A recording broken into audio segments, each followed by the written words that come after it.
potentially inebriated when giving advice. To me, that just makes it that much less reasonable to rely on that advice. I gotta say, listening to that tape, Andrew, of Trump saying, I know what happens to people when they drink, the relationship that he and his own family have had towards alcoholism and alcohol dependency, the fact that he doesn't drink, just purely on a sort of client-lawyer basis, does it surprise you that he would have sought the advice of Rudy Giuliani if he was demonstrably inebriated when he was giving him already accepted, like, controversial advice?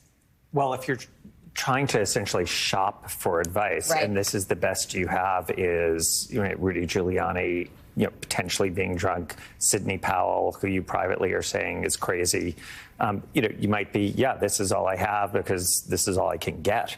The sober ones, in both senses of the words, are that we're saying don't do this. It's also, to add to Mary's point about all of the other lawyers who are White House counsel who are saying this, it's also worth breaking down what exactly is charged here, because there is no advice of counsel where counsel says, oh, yeah, it's fine to threaten Brad Raffensperger with criminal prosecution.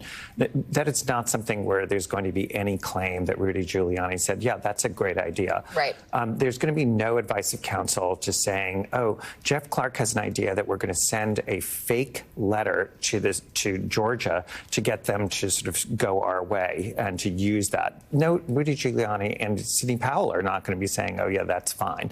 So you really have to break this down to, like, what exactly is even if it's inebriated advice, what is the advice that is actually relevant to the specific parts of the charge? And so I think this has a very, very long road to have this fly in front of a jury.